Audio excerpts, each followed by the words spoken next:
आज को विषय पढ़िया जानिबा हाथर आंगुली विषय काको नाम रे कुहा होची जानिछ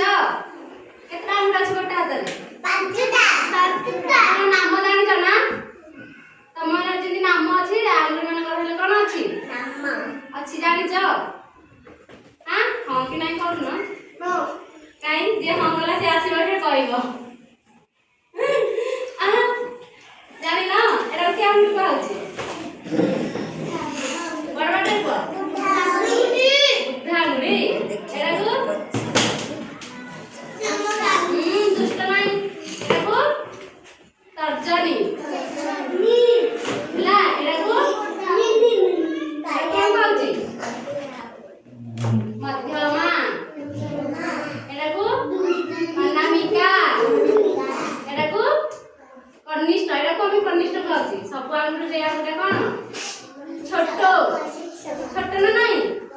सानो से लाया कोन कहउची कनिष्ठ कनिष्ठ तो कोन सानो एला पांचटा आंगुल जानला ना कोन कोन कहली बुद्धांगुली एटा तर्जनी एटा मध्यमा एटा अनामिका एटा कनिष्ठ पांचटा आंगुल जानला ना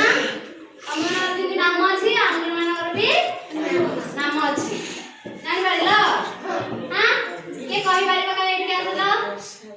मु जो आंगुल मानकर ना कहली मु कहि देबी आपण आसीबा आस आसाम लागला से निजे हाथरे किला आग्रह हेकि आसलो बोली आसबु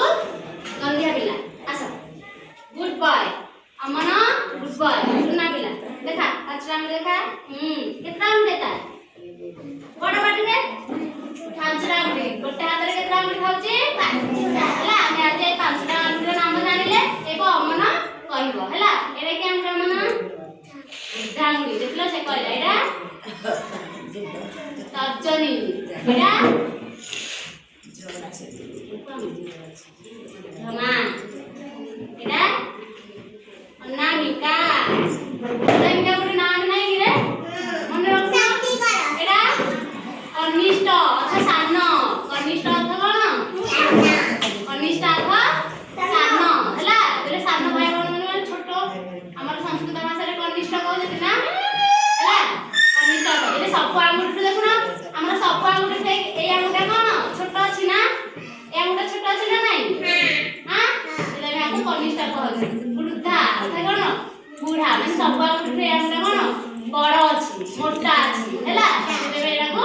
वृद्धा ए आंगुल को मी मध्यमा कहला कारण एपरे 2 एपरे 2 ये कोन रहला मझिरे रहला ना ये सेदा मी एक कोन कहला मध्यमा आंगुल हला मध्यमा देखो एरा गोटे चित्र कटा है ड्राइंग करा है ना चित्र आंगुल मानकर लेखा है ना राजी बुद्धा राजी कनिची बुद्धा तर्जनी मध्यमा अनामिका आउ कनिष्ठा बुझला पांचटा आंगुल ना जानिलो मन रहला ना आधे पचारा करे हला